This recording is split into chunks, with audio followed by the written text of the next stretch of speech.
আমি যে বাড়িতে কাজ করতাম সেই বাড়ির মালিক খুব ভালো ছিল। আমি যখন যা চাইতাম মালিক আমাকে তাই কিনে দিতেন। কিন্তু আমার বাড়ির মালিক আমাকে তাদের একটা ঘরে একদম ঢুকতে দিতেন না। আমি ওই ঘরে গিয়ে পরিষ্কার করতে চাইলে আমাকে সব সময় বারণ করত। ওই ঘরটা ছাড়া আমি বাকি সমস্ত ঘরে পরিষ্কার করতাম। একদিন বাড়ির মালিক বাড়িতে ছিল না, আর সেই সুযোগ নিয়ে আমি ওই ঘরে ঢুকি। আর ঘরে ঢুকতেই আমি যে দৃশ্যটা দেখলাম তা দেখে আমার গায়ের লোম পুরো খাড়া হয়ে গেল। ওখানে তো আমি 1 বছর ধরেই বাড়িতে কাজ করি। বাড়ির যে মালিক ছিল সে আমার খুবই ভালোবাসতো। বাড়িটা খুব বড় ছিল, বাড়িতে লোকজন কেউ ছিল না। বাড়ির মালিক একাই থাকতেন, খুব ভালো মাইনেও দিতেন আমাকে। তাছাড়া উনি আমাকে অনেক কিছু কিনেও দিতেন। কাজটা পেয়ে আমি অনেক খুশি ছিলাম। শুধু বাড়ির মালিক আমাকে একটা বিষয়ে খুব সতর্ক হতে বলেছিলেন। মালিকের বাড়িতে ওপরে একটা ঘর ছিল, আর সেই ঘরে সব সময় তালা দেওয়া থাকতো। আমি যখন প্রথম কাজে ঢুকি তখন আমাকে মালিক বলে দিয়েছিল ওপরের ওই ঘরটা আমি যেন না যাই। আমি যখন ওখানে কাজ করতাম আমার সব সময় এটাই মনে হতো যে ওই ঘরে কি এমন জিনিস আছে যার জন্য মালিক আমাকে ওই ঘরে যেতে বারণ করেছে। আজ 2 বছর হয়ে গেল কাজ করছি, কিন্তু ওই ঘরে মালিক কাউকে যেতে দেন না। একদিন মালিক তাকে দোতলার অন্য ঘরগুলো পরিষ্কার করার জন্য বলল। মালিক আমাকে খুব বিশ্বাস করত।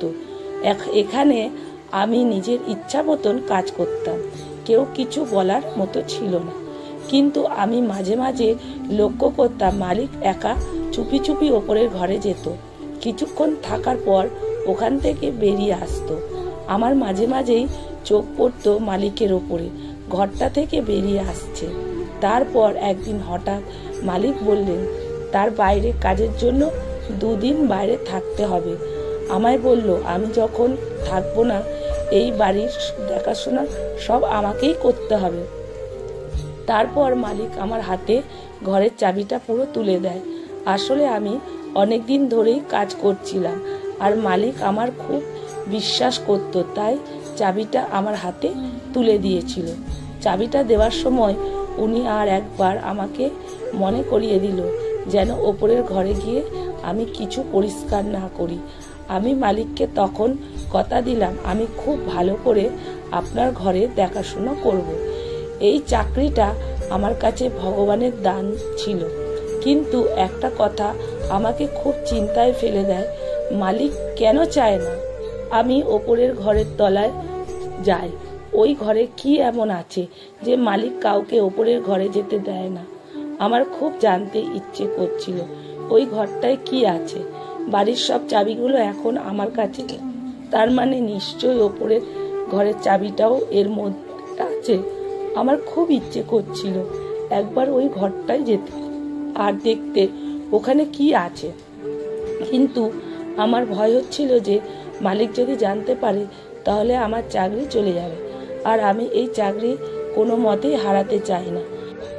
আমি মনে মনে চিন্তা করলাম যে এই বাড়িতে এখন তো আমি ছাড়া আর কেউ নেই, তাহলে আমাকে আর কে দেখবে? তাই আমি এখন যদি ওপরের ঘরে যাই মালিক কোনোভাবেই সেটা জানতে পারবে না। এই ভেবেই আমি দোতলায় উঠলাম। সেই সময় আমার বুকটা ধড়ফড় করছিল আর অনেক ভয় লাগছিল। আমি জানতাম না ওই ঘরের ভেতরে কি আছে। মনে মনে ভাবলাম হয়তো মালিকের পুরনো কোনো স্মৃতি ওখানে আছে। ঘরটার সামনে গিয়ে আমি বাইরেতেই 10 মিনিট দাঁড়িয়ে রইলাম।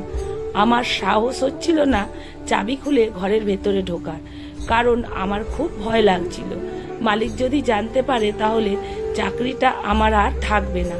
তারপর আমি আর ঘরে না গিয়ে নিচে নেমে এলাম। পরের দিন সকালবেলায় আমি যখন সমস্ত ঘর পরিষ্কার করছিলাম তখন আমার মনে হলো দোতলায় ওপরটা যদি একটু পরিষ্কার না করি তাহলে ওখানে অনেক নোংরা জমে যাবে।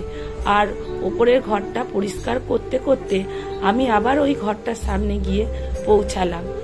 ওইবার আর আমি নিজেকে সামলাতে পারলাম না। ভাবলাম মালিকের দেওয়া কথাটা আমি ভঙ্গ করলাম। চাবিটা খুলে আমি ভয়ে ভয়ে দরজাটা খুললাম আর তারপর ভেতরে ঢুকলাম। আর ঘরে ঢোকার পরে আমি যা দেখলাম তা দেখে আমার পায়ের তলার মাটি সরে গেল। আমি স্বপ্নেও ভাবিনি যে আমি ভেতরে এরকম কিছু দেখব। ওখানে তো আমি তারপর দরজাটা আবার তালা লাগিয়ে তাড়াতাড়ি নিচে নেমে এলাম। সাহস ছিল না আমি ঘরের ভেতরে ঢুকবো। আমি ছুটে নিচে চলে এলাম। এখন আমার বুকটা ধড়ফড় করছে। আমার অবস্থা খুবই খারাপ হয়ে গেল। আমি নিচে এসে মাটিতে বসে পড়লাম। আমার হাত পা পুরো কাঁপছিল। আমার সাহস হচ্ছিল না যে আমি উঠে এক গ্লাস জল খাবো।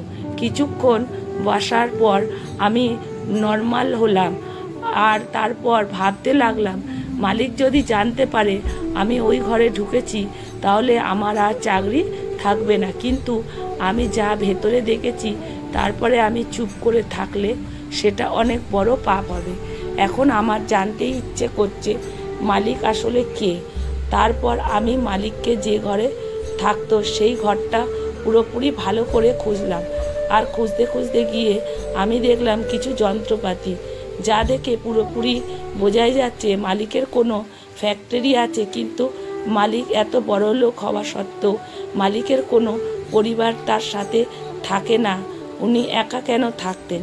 আমার কাছে সবটা পরিষ্কার হয়ে গেল। উপরে ঘরে গিয়ে আমি দেখলাম মালিক একজন বয়স্ক মহিলাকে বেঁধে রেখেছে। আমার মালিককে আমি খুব ভালো মানুষ ভাবতাম, কিন্তু উনি একজন সাংঘাতিক মানুষ। তারপর রাতের বেলা মালিক বাড়িতে ফিরে এলে আমি ওনাকে খাবার দাবার দিয়ে রাতের বেলায় ঘুমোতে চলে গেলাম। তারপর সকালবেলা উঠে মালিক আমাকে জিজ্ঞেস করলো, তুই কেন ওপরের ঘরে গেছিস? আসলে মালিক বুঝতে পেরে গেছিল আমি ওপরের ঘরে গিয়েছিলাম। আমি তখন চুপ করে মাথাটা নিচু করে রইলাম। আমি তো কোনো অভাব রাখিনি।